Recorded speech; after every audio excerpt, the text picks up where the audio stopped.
எல்லாருக்கும் வணக்கம். இன்றைக்கு மார்கழி 19ஆம் நாள் திருப்பாவை பாடல் 19 பார்க்கலாம்.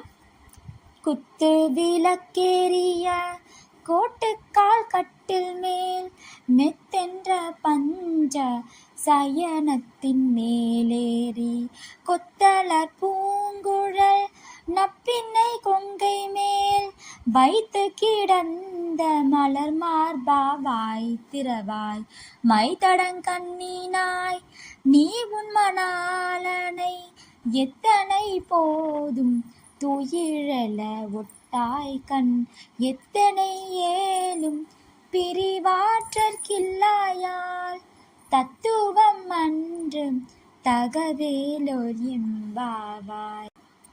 இப்ப பாடலுடைய பொருள் பார்க்கலாம்.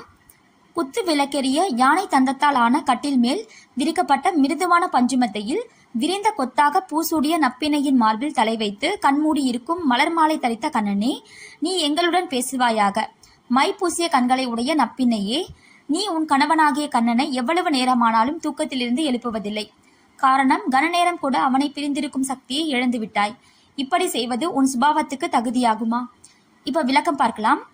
பஞ்சசயனம் என்பது அன்னத்தின் தூரிகை, இலவம் பஞ்சு, பூக்கள், கோரைப்புல், மயில் தூரிகை ஆகிய ஐவகை பொருட்களால் செய்யப்பட்ட மெத்தையில் தன் மனைவியின் மாவின் மீது தலை வைத்து தூங்குகிறானாம் கண்ணன். எழுவானா? அவள்தான் எழ விடுவாளா? ஆனாலும் கண்ணன் ஓரக்கண்ணால் தன் பக்தைகளை பார்க்கிறானாம். நீ எங்களுடன் பேசி என்று பாவை பெண்கள் கோரிக்கை எழுப்ப அவன் ஓரக்கண்களால் பார்த்து நீங்களே அவளிடம் சொல்லுங்கள் என்று தன் மனைவியை நோக்கி செய்கை காட்டுகிறானாம். தாயே, நீயே எங்கள் கோரிக்கையை கவனிக்கவில்லையானால் அந்த மாயவனிடம் யார் எடுத்து சொல்வார்கள்? அவன் உன் மார்பில் தலை வைத்து கிடக்கும் பாக்கியத்தை பெற்றவள் நீ. எங்களுக்கு அவன் வாயால் நன்றாயிருங்கள் என்று ஒரே ஒரு ஆசை வார்த்தை கிடைத்தால் போதும் என்கிறார்கள். இந்த பதிவு உங்க பயனுள்ள பதிவாக நம்புறேன். இந்த பதிவு உங்களுக்கு பிடிச்சிருந்தா லைக் பண்ணுங்க, ஷேர் பண்ணுங்க, சப்ஸ்கிரைப் பண்ணுங்க. நன்றி, வணக்கம்.